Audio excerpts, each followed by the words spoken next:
Welcome to Wild Love Story. Today, I'm about to share a story with you that sounds almost impossible, but it's my story, and I promise, every word is true. Imagine building your life around someone you love, trusting them with your heart, your future, and your family, only to find out everything you thought you knew was a lie. This is the story of how I discovered my wife's betrayal, and how she tried to pin the consequences of that betrayal on me.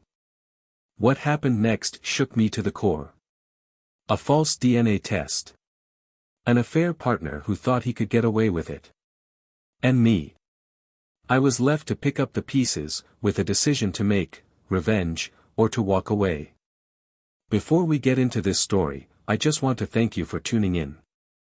If you enjoy real-life drama like this and want more shocking relationship stories that will keep you on the edge of your seat, hit subscribe and turn on the notification bell.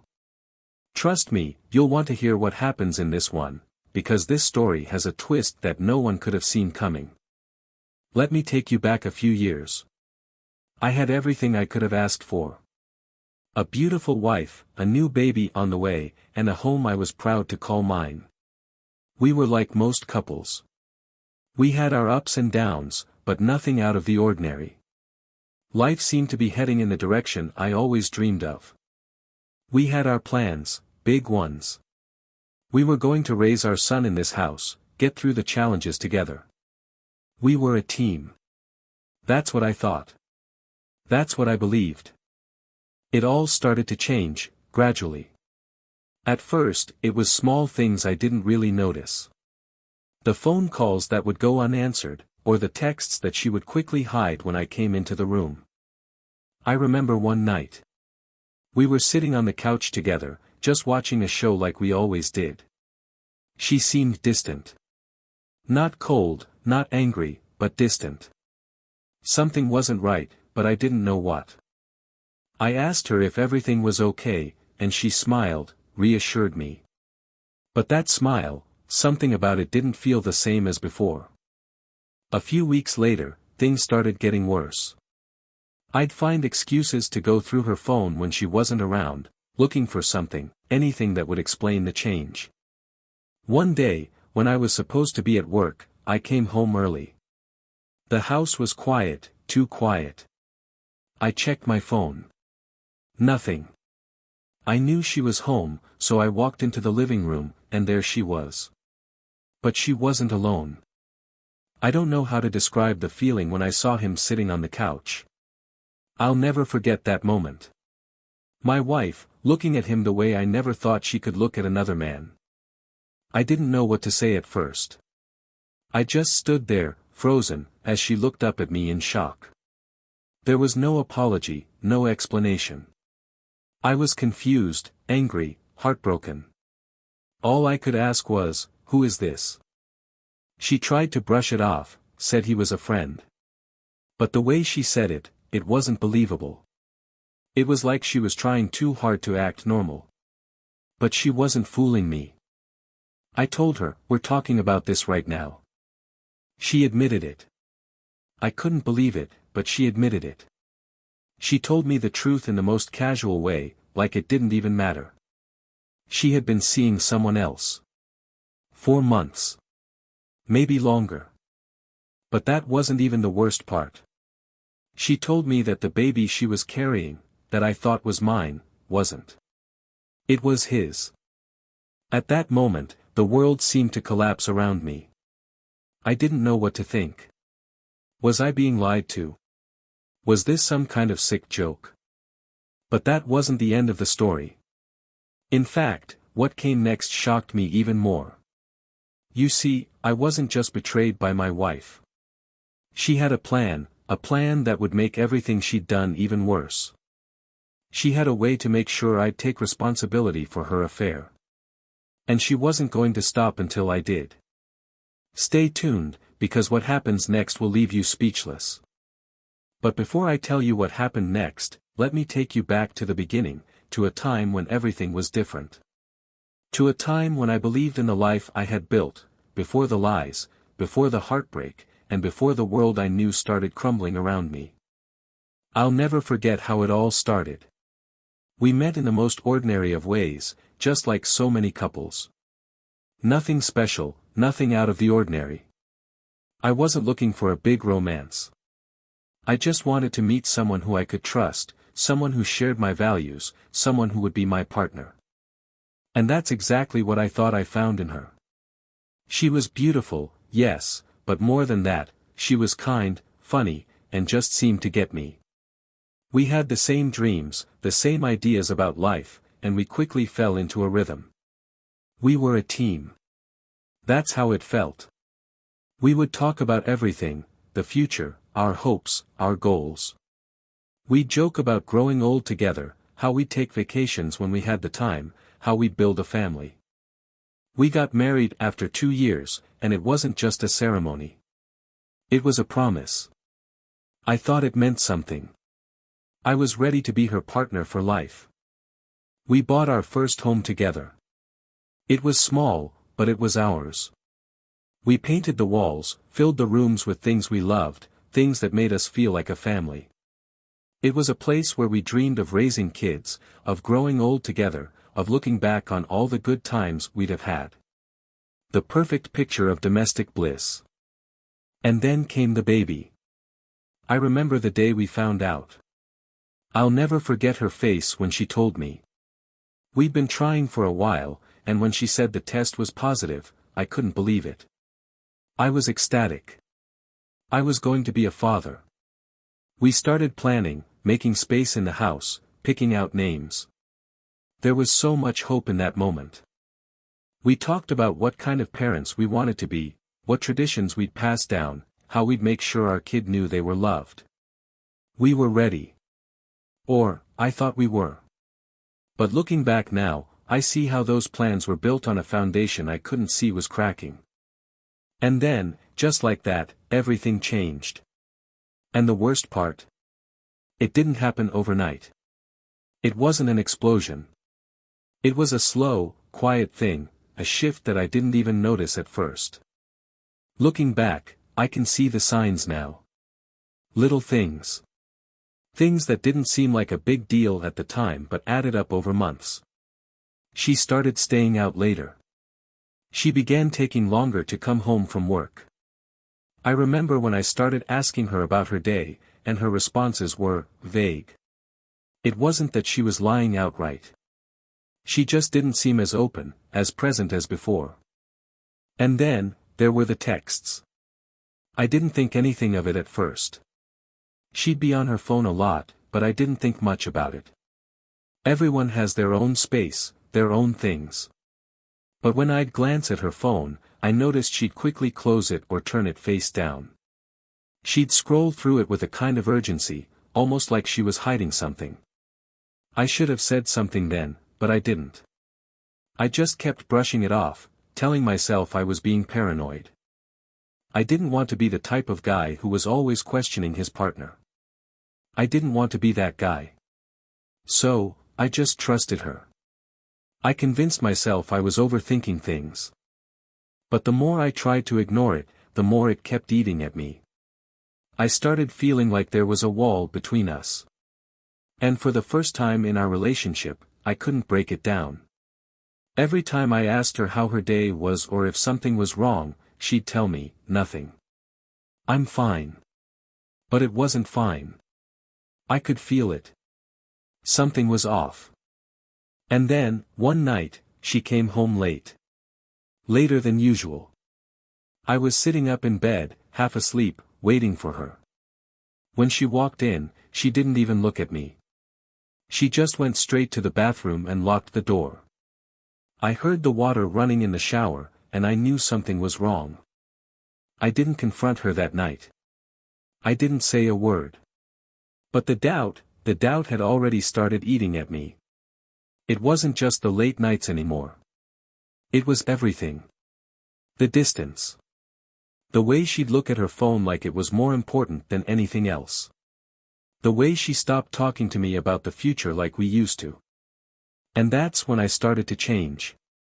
I wasn't the same person anymore. I was anxious. I started questioning everything. Was I doing something wrong? Was I the one who had changed? Or was she? And then one day, it all came to a head. I had no idea what was about to happen. I was just going through the motions, doing what I always did, working, coming home, trying to keep the peace. But that night, I came home early from work. I was just going to grab something from the kitchen and go back out to meet some friends. But when I opened the door, it was different. She wasn't home. I thought it was strange, but I didn't think much of it. She'd been going out more lately, and I figured she was just doing her own thing.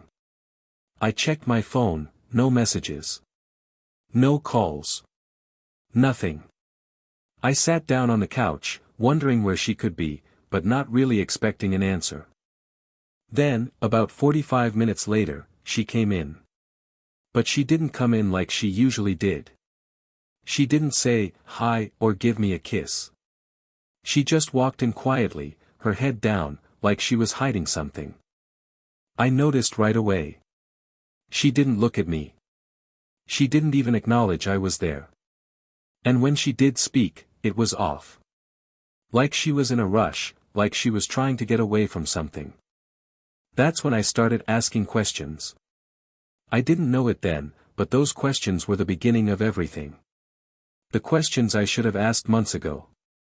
The questions that would lead to me finding out the truth.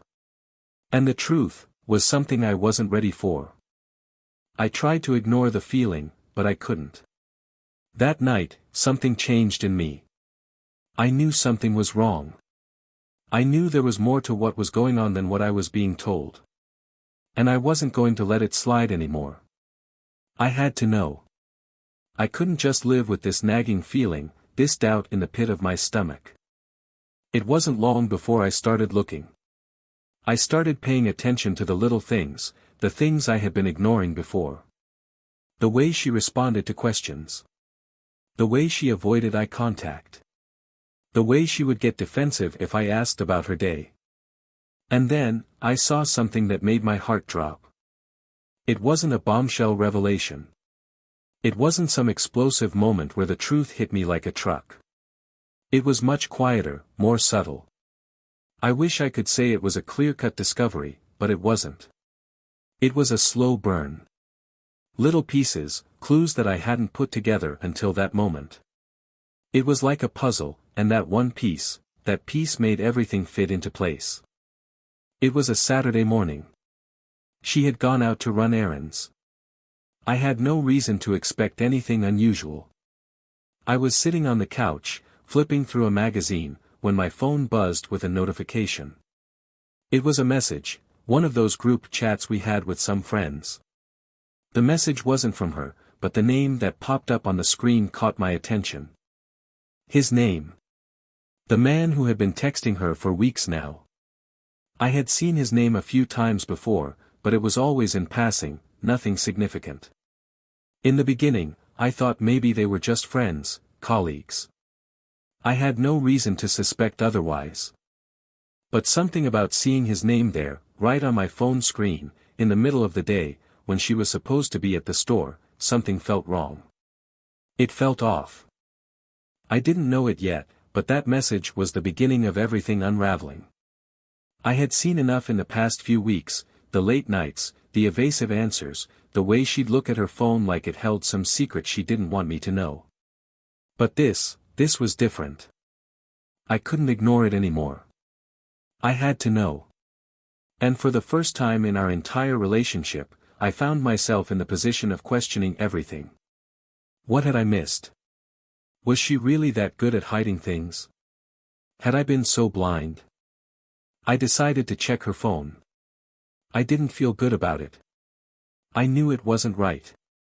I trusted her.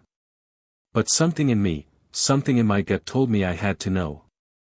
It wasn't about breaking her trust, it was about saving myself from living in a lie. I grabbed her phone from the kitchen counter. She had left it there, unlocked, as usual. I'd never looked through her phone before. I trusted her, and she trusted me. But that day, I felt like I had no choice. I didn't know what I was hoping to find, but I was willing to see whatever the truth was. I opened her messages, scrolled through the usual threads with her friends, family, and acquaintances. Everything seemed normal. Until I saw it. A thread between her and him. And it wasn't just a conversation between old friends. It was different. It was intimate, full of inside jokes, shared moments, and hints at things I wasn't part of. I read every word. Every single message. And each one sent a chill down my spine. They were talking about things I didn't know. About places I hadn't been. They were laughing about shared experiences, things I wasn't part of.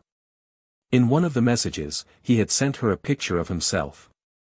He was standing in front of a restaurant I had never heard of. And she had replied with something that made my heart sink. I miss you. Can't wait to see you again soon. And in that moment, it was like everything clicked. I felt sick to my stomach. I didn't want to believe it. I wanted to put the phone down, to pretend I hadn't seen it, but I couldn't. My eyes kept moving down the screen, as if I was waiting for more.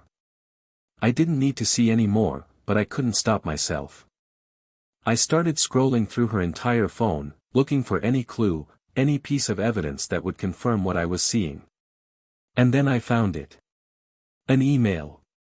A thread she'd been hiding. It was between her and him. She had arranged a meeting with him at a hotel, a weekend getaway, the weekend I had been away for a work trip. I couldn't breathe. I felt like the world around me was spinning. I couldn't understand it. How could she do this? How could she betray me like this, when I trusted her with everything? I wanted to scream. I wanted to confront her right then and there, but I couldn't. I was paralyzed. I couldn't wrap my mind around it. I had always believed we had a solid foundation, that we had built something real together. This wasn't just a one-night mistake, it wasn't a moment of weakness. This was planned. She had been seeing him for months, maybe even longer. She had been living a double life, and I had no idea. I sat there, staring at the phone, my heart pounding in my chest. I had no idea what to do. Part of me wanted to confront her immediately, to throw everything in her face. But another part of me was terrified. Terrified of what it meant, terrified of what I had uncovered, terrified of the truth. I couldn't let her know I had seen everything. Not yet. I had to think. I had to plan.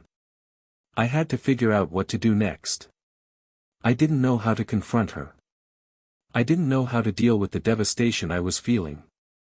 And then, in the midst of all this confusion, I found something else. Something that hit me like a punch in the gut. It was a photo of her, of him, together. They were standing in front of a hotel, holding hands. She was smiling in the picture, a smile I hadn't seen in months. It was real. It wasn't a mistake. She was having an affair. With him. And the worst part? She didn't even try to hide it anymore. She was caught, but not just by me, by the universe, by the very thing I had feared the most, the truth. I felt betrayed. I felt like a fool. How had I missed it all? How had I been so blind, so trusting, when the truth was staring me in the face? I had always thought that trust was the foundation of our relationship, but now I saw that I had been the only one holding up that foundation. She had already let it crumble. And in that moment, I had a choice. I could confront her, confront him. Or I could wait. I could bide my time, plan my next move carefully. I could let them think they had gotten away with it. I could give her the chance to lie to my face again, or I could expose the truth. But that would come later. For now, I had to sit with this knowledge.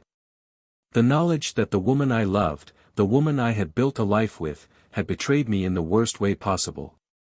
And I had to figure out what to do about it. That was the moment everything changed. That was the moment I knew that the life I thought I was living was nothing more than an illusion. And from that point on, I wasn't just going to sit back and let things unfold. I was going to take control of the situation. I was going to make sure that, whatever happened next, I would be the one to decide how this story ended. But I wasn't prepared for what I was about to uncover. The betrayal itself was one thing. The affair, the messages, the lies, those were devastating enough. But what came next was something I could have never imagined. It wasn't just about the affair anymore. It wasn't just about her and him. It became about something much bigger, something that threatened everything I thought I knew about my life. At first, I didn't know what to do with what I had found. I kept it to myself. I needed time to think, time to process. I couldn't confront her without a plan. I needed to know more, to find out how deep this went. So, I started paying closer attention. I started looking for patterns, for inconsistencies, for anything that could give me a clearer picture. And that's when I started noticing something strange. She was being cautious. More cautious than before. Almost like she knew I was watching, like she was trying to cover her tracks. Her phone, which she used to leave lying around, was now always with her. Her texts, which she used to answer in front of me, were now answered behind closed doors. I thought it was just guilt. I thought maybe she was afraid I had found out about the affair. But as the days went by, I realized it was more than that. She wasn't just being careful, she was planning something. I could feel it. I didn't know what, but I could feel it. And then one day, she dropped the bombshell. We were sitting at the dinner table, eating in silence, when she looked up at me and said, "We need to talk." I knew those words. I had heard them before. But this time, they felt heavier, more deliberate. I put my fork down and looked at her. "What is it?" I asked, trying to keep my voice steady. She hesitated for a moment, then said the words that would change everything. "I'm pregnant." At first, I didn't know how to react. Pregnant? My mind raced. I thought about the affair, about him. About everything I had discovered. I wanted to believe it was my child, I wanted to believe that, despite everything, this was something real, something we could hold on to. But then she said something that made my heart stop. She said, "I know what you're thinking. And no, it's not his. It's yours." The way she said it, it didn't sit right with me. It was too rehearsed, too calculated. She wasn't just telling me she was pregnant. She was trying to convince me. And in that moment, I knew there was more to this. I didn't say much that night. I congratulated her, smiled, played along. But inside, I was boiling. I couldn't trust anything she said anymore. Not after what I had seen. And the timing was too perfect. She had just been caught, whether she knew it or not. And now, suddenly, she was pregnant. It felt like a trap. And so, I started digging. I started asking questions. Quietly, carefully, so she wouldn't suspect anything. I started keeping track of dates, of conversations, of anything that might give me a clue about the truth. And then, one day, I found it. The proof I had been looking for. A piece of paper, tucked away in her bag, almost like she had forgotten it was there. It was a printout from a lab, a DNA test. At first, I didn't understand what I was looking at. I didn't know why she had it. But as I read through the document, it hit me. She had already taken a DNA test. She had already tested the baby, and the results didn't make sense. The test said I was the father. It said there was a 99.9% chance the baby was mine. But the dates didn't add up. The timing didn't make sense. And more than that, the lab she had used, it wasn't a real lab. It was a private company, one I had never heard of. I couldn't believe it. She had faked the DNA test. She had gone out of her way to fabricate evidence, to make it look like the baby was mine. And for what? To keep her affair hidden. To pin her mistakes on me. To trap me in a lie that she had created? I confronted her that night. I couldn't hold it in anymore. I showed her the paper, threw it on the table, and asked her to explain. At first, she tried to deny it. She said I didn't know what I was talking about, that I was overreacting. But when I pressed her, when I told her I had already looked into the lab, she broke. She admitted it. She admitted everything. She had faked the test. She had worked with a private company to make it look like the baby was mine. And when I asked her why, she looked me in the eye and said, "Because I couldn't lose you." Those words, they didn't feel like love. They felt like manipulation. Like she was trying to twist the knife, to make me feel guilty for even questioning her. But I wasn't falling for it. Not this time. I told her I wanted another test. A real test, from a real lab. At first, she refused. She said it wasn't necessary, that we should just move forward and focus on the baby. But I insisted. I told her I wasn't going to raise a child that wasn't mine, and I wasn't going to let her lies destroy me. Eventually, she gave in. We went to the lab together, took the test, and waited for the results. And when they came back, the truth was undeniable. The baby wasn't mine. It was his. She broke down. She cried, begged me to forgive her, to stay, to help her raise the baby. She said it was a mistake, that she didn't mean to hurt me. But I didn't believe her. Not anymore. This wasn't just a mistake. This was deliberate. This was calculated. She had tried to trap me, to pin her affair partner's child on me, to make me responsible for her lies. And I wasn't going to let her get away with it. That was the moment I knew there was no going back. The moment I realized I couldn't trust her, couldn't believe a word she said. The moment I decided it was time to take control. Because this wasn't just about the affair anymore. This was about my life, my dignity, my future. And if she thought she could manipulate me, if she thought she could frame me for something I didn't do, she was about to learn just how wrong she was. I wish I could say I had it all figured out right away. That I knew exactly what my next move would be. But the truth is, I was trapped in a whirlwind of emotions. Betrayal, anger, confusion, and, somewhere deep down, even a sense of guilt. I couldn't believe I was in this position. I had done everything right. I had been a good husband, a good partner. And now, I was being accused of something I hadn't done. The hardest part was knowing how far she had gone to cover her tracks. To make everything look like it was my fault. She had fabricated the DNA test. She had tried to pin a child on me that wasn't mine, all while hiding the fact that she had been seeing another man. And then, there was the public image she had built. To the outside world, we were the perfect couple. We had a beautiful house, a seemingly happy life. She had carefully curated our lives for years, making sure everything looked perfect on social media, in front of our friends, and even our family. But now, people were starting to ask questions. Her pregnancy had already started drawing attention. And when the baby wasn't mine, when the truth came out, there was going to be fallout. Not just for her, but for me, too. The accusations. The whispers. People would doubt me. They would look at me and wonder, how could he not know? They would look at the pictures she posted of us, the happy moments we shared, and they would wonder if I had been a fool this whole time. I had to act. Fast. I started gathering everything. Every text, every email, every photo that proved she was lying. I needed evidence.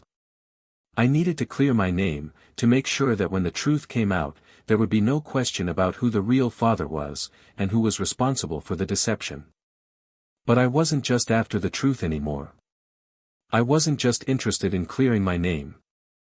I was going to make sure she understood the gravity of what she had done.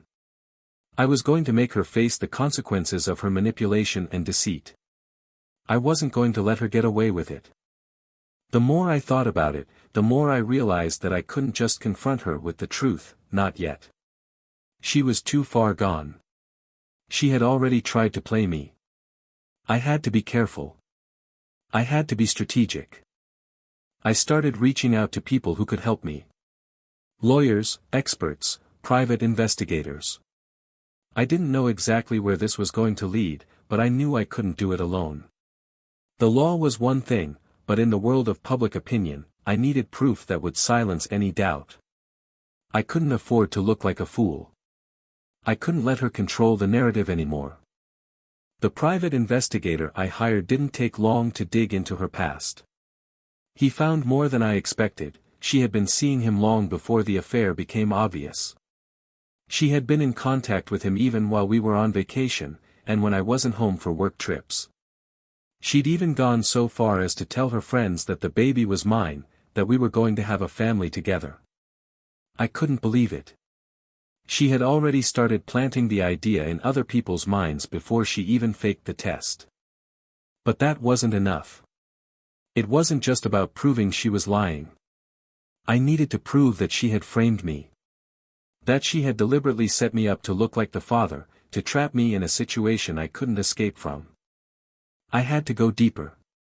I reached out to the lab that had provided the false DNA test. They weren't an accredited medical institution. They were a third-party company that specialized in providing results that people wanted to hear, not necessarily the truth. After some convincing, the lab technician admitted that they had been paid to process the results as quickly as possible, without actually verifying the sample or the circumstances surrounding it. It was all part of her plan. A plan to manipulate me into believing that the baby was mine, to give her time to spin a lie and make it look like I was the one who had cheated, who had fathered a child that wasn't mine. I remember sitting down with the lawyer, going over all the evidence. He looked at the pile of documents, the test results, the messages, and the investigator's findings. "You've got a solid case," he said. "But proving this to a judge and jury is going to be a different story. You need to prepare yourself. This is going to get ugly." I wasn't scared. I wasn't afraid of the fight. If anything, I was more determined than ever. But what I didn't expect was the emotional toll it would take on me. Every time I brought up the affair, every time I had to relive the betrayal, it felt like I was suffocating.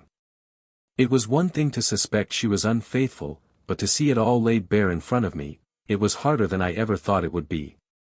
I started to question everything I thought I knew. I started wondering if this had been going on for years. If she had always been capable of such deception. Was I blind to the signs? Was I so caught up in the image of what we had that I couldn't see the cracks forming? But no matter how much I questioned myself, I knew one thing for certain: I had to expose the truth. I couldn't let her walk away from this without facing the consequences. Not just for me, but for the child she had tried to claim as mine.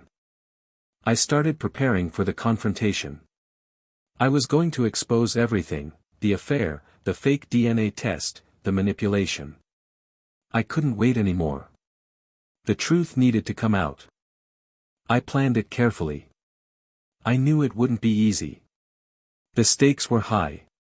But the more I thought about it, the more I realized how far she had gone. And in a strange way, that gave me strength. I wasn't going to be the one left in the dark. I wasn't going to let her destroy my life, my future, and my reputation. The day finally came. We sat down, just the two of us.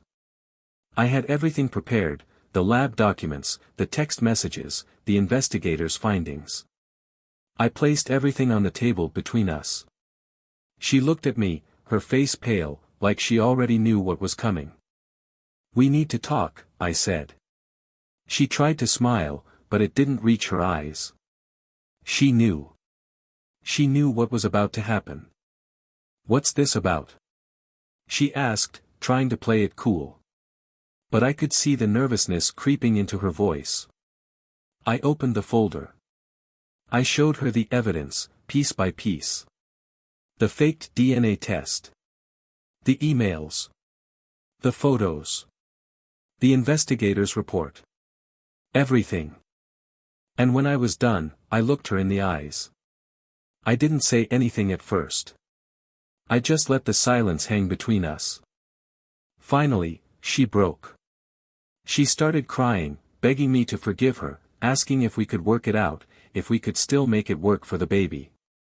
But I wasn't having it. Not this time. I told her it was over. That there was no going back. That I was done. That she had taken things too far, manipulated me, and almost destroyed everything we had. I told her that I would make sure the truth was known. I would go public, take this to court if necessary, and I would make sure people understood who she really was. And for the first time in months, I felt a sense of peace. I had taken control of my life again. I had fought back. And no matter what came next, I knew I had done the right thing. This wasn't just about a woman who had cheated. It wasn't just about a broken marriage. This was about standing up for yourself when everything feels like it's falling apart. It was about proving that the truth always finds its way to the surface. And in the end, no matter how much someone tries to manipulate you, there's always a way out. I had finally realized something that was liberating in a way I hadn't expected. I didn't have to let her control the narrative. I didn't have to let her continue to deceive me, or anyone else. She thought she could frame me. She thought I would be the fool, stuck in her web of lies, unable to escape. But I had something she didn't have: control. I knew I wasn't going to just walk away from this. Not after everything she had put me through. Not after what she had tried to do to my life, to my reputation, and to my future. No. If she thought she could ruin me, she was about to find out that there were consequences for her actions. Big consequences. I wasn't just looking for closure anymore. I wasn't just trying to prove that I was innocent. I had something much bigger in mind. Something that would make her regret every lie she told, every manipulation she attempted. I needed a plan. A perfect, calculated plan to make her pay for everything. I started by looking at everything she had done, the way she'd orchestrated this entire situation, the lies she'd spun, the manipulation she'd used to make me believe I was the father, and the way she had set me up for failure. She had been the puppet master, but now I was going to be the one pulling the strings. I spent days thinking about what I wanted. It wasn't just about making her feel guilty. It wasn't about revenge for revenge's sake. I wanted to expose her for who she truly was. I wanted the world to see the lengths she had gone to, how far she was willing to go to destroy my life. I wanted her to feel the weight of her actions. And I wanted her to understand that I wasn't going to let this slide. The first step was simple: making sure I had all the evidence in place. But not just for me. No, I needed to make it impossible for her to talk her way out of it. I was going to make sure that everything I had gathered, everything that proved she was lying, was going to be put in front of everyone who had ever known us. I had screenshots of her conversations with him. Texts, emails, social media messages where she had tried to manipulate her friends into thinking we were happy, tried to make it seem like I was the one at fault. I had the DNA test results, the ones she had falsified. I had the lab's records, the admissions from the technician. All of it was building up. But it wasn't just about the facts. No, I knew she could try to twist those, make herself out to be the victim. I needed something more personal, something that would cut deeper. I had to make her understand that she couldn't just lie her way out of this. I had to make her feel the consequences of manipulating me like she did. I started with her family. I knew how close she was with her mother, how protective she was of her. She had always been the one to run to her for support whenever things got tough. Well, I was going to make sure her mother knew exactly what kind of person she had raised. I wasn't going to keep this in the dark anymore. Everyone needed to know the truth. I thought about what she valued most. Her image. Her perfect life. The family she had worked so hard to create in front of everyone. That's where I was going to hit her the hardest. I reached out to a few mutual friends. People who had been close to us both. People who had supported us through everything. I wasn't asking them to turn on her, not at first. I just needed them to hear the truth, to see the things she had been hiding. Slowly, as they began to understand what was really going on, I could see the shift in their eyes. The disbelief, the shock. They didn't know what to do with the information I was giving them. But they were starting to question her, and that was all I needed. At the same time, I knew I needed to make sure I had a backup. I didn't want to end up making her look like the victim, the poor wife who was being attacked. No, I was going to stay calm, stay level-headed. I was going to approach this carefully, making sure that every step I took was calculated. I hired a lawyer who specialized in family law, someone who had experience with high-conflict cases. I needed someone who would help me prepare for the worst-case scenario, a public trial. If she tried to spin this into something else, tried to manipulate the legal system like she had tried to manipulate me, I needed to be ready. I started making sure everything was in writing. Every conversation we had, every decision I made. I was going to be methodical. No room for emotion, no room for error. Then, the last piece of the puzzle. The public exposure. I wasn't going to keep this a private affair. I wasn't going to let her sweep this under the rug, pretend that everything was fine, and move on as though nothing had happened. She had chosen this path, and now she had to live with the consequences of her actions. I began gathering everything, creating a narrative that would make her look exactly like what she was, someone who had spent months lying to everyone, destroying everything she claimed to care about. I started writing everything down, drafting the perfect message, one that would expose her without mercy. I reached out to the press. Not in a desperate way, not with some public rant, but with the cold, hard truth. I sent them my evidence. The lab results. The text messages. The timeline of everything that had happened. I made sure they knew exactly who she was. And I made sure they understood that I wasn't going to let her get away with this. The media got hold of the story quickly. It spread faster than I had expected. The story about the faked DNA test, the affair, the manipulation, it became public knowledge. And I watched as everything she had built came crashing down. The perfect image she had worked so hard to maintain, the life she had tried to present to the world, it all unraveled in front of everyone. I won. Not just in court, but in life. The moment the truth came out, I knew I had taken back my power. I had taken control of my own story. The narrative had shifted. It wasn't about her anymore. It wasn't about the lies. It wasn't about the manipulation. It was about me, about what I was going to do with my life after this mess had ended. And as I watched her face the fallout, her family turning on her, her friends distancing themselves, the public turning against her, I realized that this was the only way to make sure she would never try something like this again. Revenge isn't always about physical retaliation. Sometimes, it's about making sure someone understands the consequences of their actions. And for her, the consequences were far more devastating than anything I could have ever done. And as the dust settled, as everything began to fall into place, I finally felt the weight lift off my shoulders. I had exposed the truth. I had fought back when it felt like there was no way out. And for the first time in a long time, I felt free. This wasn't just about revenge. This was about taking control of my own story. And no matter how many lies she tried to tell, no matter how far she went to manipulate me, she would never be able to erase the truth. By the time the story reached the public, I had already made my peace with the fact that this was bigger than just our marriage, bigger than my feelings. This was about something deeper, justice. I had been wronged, and I wasn't going to let her get away with it. No one gets to destroy another person's life without consequences, no matter who they are. I watched as the first few articles began to emerge.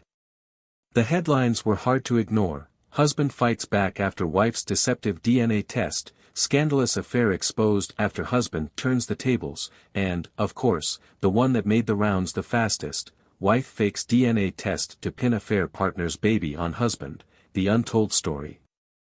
I'd be lying if I said it didn't feel good. There was a sense of justice in seeing her exposed, knowing that the truth was finally being heard. But it wasn't about the satisfaction of watching her squirm, it was about making sure this didn't happen to anyone else. I wanted to show her and anyone else who might try to pull something like this that lies have a way of coming to light. I had made my decision to go public, and now there was no turning back. What I hadn't anticipated was the overwhelming response.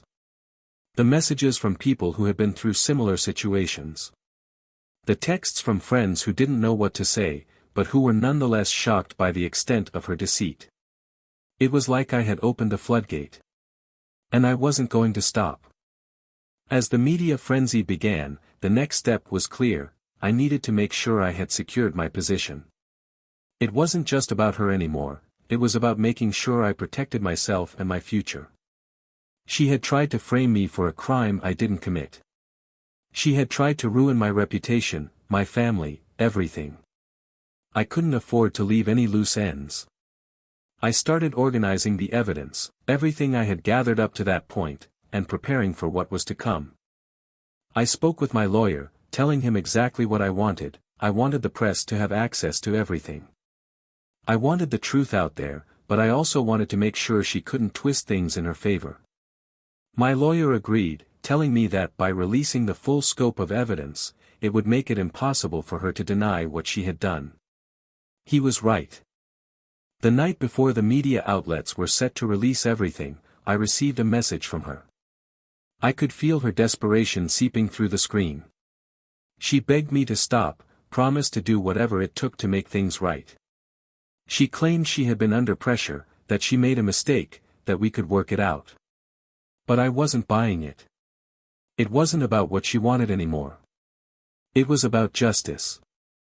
I remember staring at that message for a long time. She knew the walls were closing in on her. She knew I had her trapped. And yet, there she was, trying to manipulate me once more. But it wasn't going to work this time. I didn't respond. I didn't need to. The truth was already on its way. The next day, everything hit. The articles went live. The media coverage exploded. Her friends started turning on her. People she had known for years began questioning her, asking how she could have lied like that, how she could have betrayed the people closest to her. Her social media accounts were flooded with comments, people tagging her, asking her for an explanation, calling her out for what she had done. She tried to control the narrative, of course. She tried to say I was exaggerating, that I was just angry, that I was trying to make her look bad. But the evidence didn't lie. And as the story spread, people started to ask more questions, piece together the timeline. I watched it all unfold with a sense of quiet satisfaction. She was finally getting what she deserved. But then came the final blow. The legal documents. I had already filed for divorce, but now I was taking it one step further. I knew she would try to drag this out in court. She would try to play the victim. I wasn't about to let that happen. I had everything in order, my lawyer, the evidence, the media, and even the support from people who had seen through her lies. This was going to be her nightmare. When the court hearings began, it wasn't just about the DNA test anymore. It wasn't about proving I wasn't the father of the child. It was about exposing the entire facade she had built. The affair, the lies, the manipulation, all of it. And when the judge saw the evidence, saw how far she had gone, it was clear there was no way out for her. She took the stand, and I could see the panic in her eyes. She tried to put on a brave face, but she couldn't hide the guilt. Every question she was asked made her more uncomfortable, and her story started to unravel. Her answers didn't add up. Her lies became apparent. The more I watched, the more I realized how deeply she had buried herself in this web of deceit. She had been so sure that she would get away with it, that she had outsmarted me. But now, in front of everyone, she was crumbling. Her lawyer tried to fight back, tried to dismiss the evidence, but it was too late. The truth had already set in motion everything she had tried to avoid. I wasn't just winning in court, I was winning the battle for my life, my peace, and my dignity. And then, it was over. The judge ruled in my favor, and the divorce was granted. Not only that, but the judge also ordered that she pay a significant amount of restitution for falsifying the DNA test and attempting to manipulate the legal system. The impact of that ruling was far-reaching. It wasn't just a win for me, it was a public statement. It was proof that no one can get away with ruining someone else's life without facing the consequences.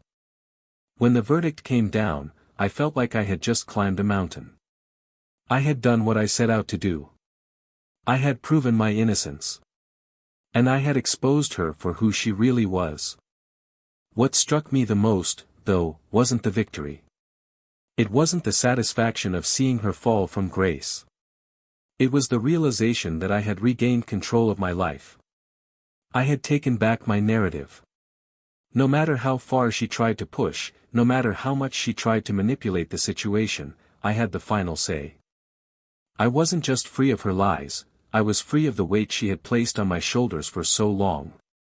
And now, I could rebuild. I could move forward, knowing I had faced the truth head-on, and in the process, I had found a new sense of peace. In the end, revenge wasn't about making her suffer, it was about restoring balance. It was about making sure that the truth was heard. And that's exactly what happened. I walked away from this not as a victim, but as someone who had fought back, who had taken control when everything seemed lost. And that, I realized, was the most powerful thing of all.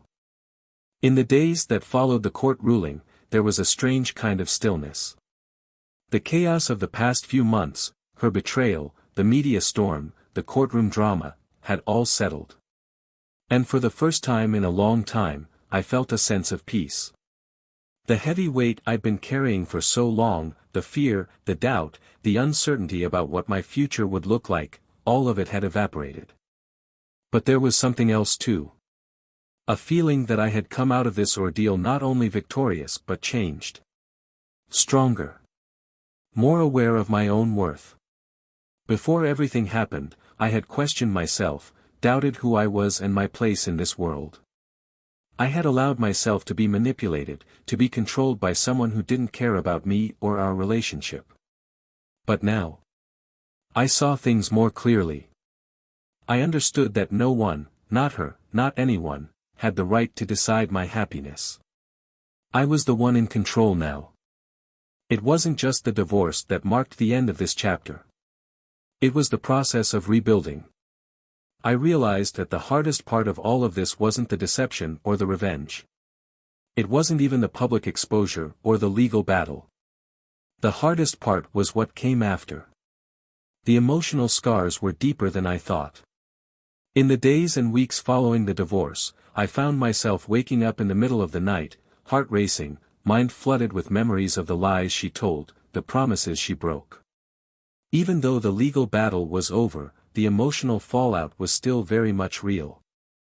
It wasn't just about letting go of her, it was about letting go of the life we had built together. The plans, the dreams, the shared future. Everything had been an illusion. And that's a hard thing to come to terms with, no matter how much you think you've prepared for it. It wasn't just the marriage that had ended. It was the person I had been before all of this. But then something clicked. I realized that as painful as it was to let go, as difficult as it was to mourn the future that would never be, it was also freeing. I didn't have to stay stuck in that version of myself anymore. I could rebuild. I could move forward. I wasn't defined by what had happened. I wasn't defined by her lies or the way she had tried to tear me down. I could choose who I was going to be from here on out. And that was the first step toward healing. I knew it wouldn't be easy. Moving on never is. But I had a sense of clarity now. I wasn't afraid anymore. I wasn't afraid of the future, and I wasn't afraid of being alone. I had learned the hard way that if you can survive betrayal, if you can survive a lie so big it threatens to break you, then you can survive almost anything. Over the next few months, I focused on rediscovering myself. I started with the simple things. Taking care of my body. Eating better. Exercising. Something I had neglected for far too long while I was wrapped up in her world. I went out with friends, reconnected with people I hadn't spoken to in years. I traveled, something I'd always wanted to do but never had the time for. I began to enjoy my own company again, something I hadn't realized I'd lost. I also spent time reflecting on my own role in everything. No, I wasn't the one who had lied. I wasn't the one who had betrayed trust. But I had allowed myself to be deceived for too long. I had ignored the warning signs. I had been too eager to believe in a version of the relationship that wasn't real. I had put my trust in someone who wasn't worthy of it. I used that time to learn. To figure out what I wanted out of life, out of relationships. To understand what I would never tolerate again. And to appreciate the importance of knowing myself first before giving that trust to someone else. The hardest part, I think, was forgiving myself. For a long time, I blamed myself for not seeing it sooner, for not trusting my instincts, for not walking away before things got this far. I had spent too much time thinking I had to make it work, thinking that if I just tried harder, if I just gave more of myself, it would be okay. But the truth was, she had never been the person I thought she was. And that wasn't my fault. The real challenge was forgiving myself for staying in that toxic cycle as long as I did. But as time went on, that weight lifted too. I understood that I had done the best I could with what I had at the time. I had tried to make the relationship work because I believed in it, because I believed in her. But when the truth came out, I had to face it. And I had done what was necessary. The hardest part was behind me now. And then came the most surprising part of all. Love. I hadn't expected to think about love again so soon, but life has a way of surprising you when you least expect it. There were moments when I found myself opening up to the idea of another person, of another connection. It wasn't that I was rushing into anything. I wasn't looking for a replacement or trying to fill some void. But I realized that love, real love, could exist beyond the lies, beyond the pain. That there was still room for it in my life. That I didn't have to let the betrayal of one person dictate my future. I met someone, and slowly, cautiously, we started to get to know each other. It was different this time. I wasn't blinded by the idealized version of love that I had once had. I wasn't rushing into anything. But I was open, in a way I hadn't been before. I knew what I wanted, and more importantly, I knew what I didn't want. And I could see the difference. The relationship, if you could call it that, was built on respect, on trust, on communication. It was nothing like what I had with her. And that was the most healing thing of all. I had come to realize that life doesn't stop just because someone betrays you. It doesn't stop because someone tries to destroy everything you've built. You don't have to let it. Sure, you'll carry scars, but those scars don't have to define you. They don't have to be a reminder of pain or failure. They can be a reminder of your strength, your resilience, your ability to overcome, to move forward. And so I did. I moved on. Not just from her, but from the version of myself that had allowed her to take control of my life. I moved on to a life that was mine. One I was in charge of. One where I wasn't going to be manipulated, where I wasn't going to be lied to. I had learned to trust myself. To trust that I was enough. To trust that I had the power to change my own narrative. In the end, the betrayal didn't win. The lies didn't win. I did. I didn't just survive this story. I turned it into something that made me stronger, smarter, and more aware of who I was and what I wanted. And as for her, well, she had to live with the consequences of her actions. I had walked away with my integrity intact. And that, in the end, was more than enough. So, as I close this chapter of my life, I can finally say with confidence, I've moved on. I've learned.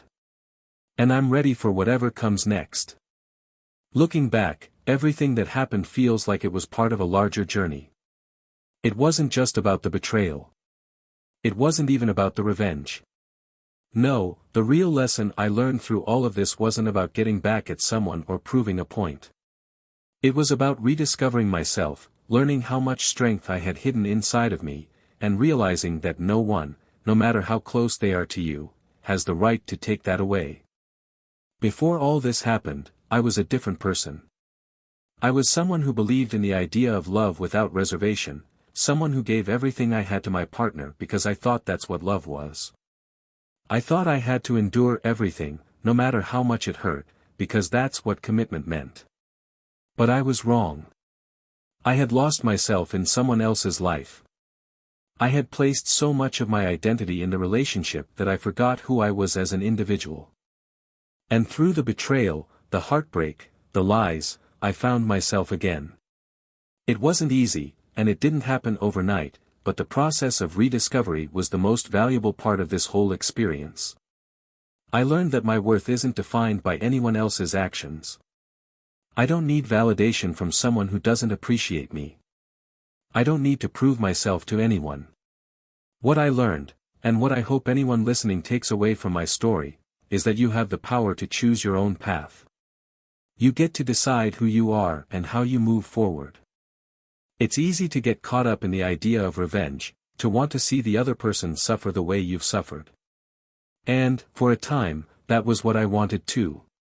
But after it all, when the dust settled, I realized that revenge, in the end, isn't what matters. It's the way you move on. It's about rebuilding. Reclaiming your life and your peace of mind. Revenge might feel good in the moment, but finding peace, real peace, that lasts, well, that's something entirely different. Looking at my life now, I can see that the greatest victory wasn't the court ruling or the media frenzy. The greatest victory was walking away from a situation that had taken so much from me, and still finding my way back to who I was. I didn't let her or her lies define my future. I chose to take control. And when I think about the future, about what comes next for me, I don't feel fear. I don't feel regret. I feel hope. I feel like I have a clean slate, and the potential to build something even better than I had before.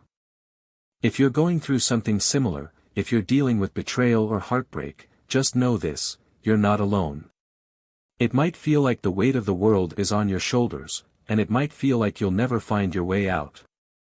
But trust me when I say this, it gets better. You will rebuild. You will heal. And one day, you'll look back and realize how much stronger you've become because of what you've been through.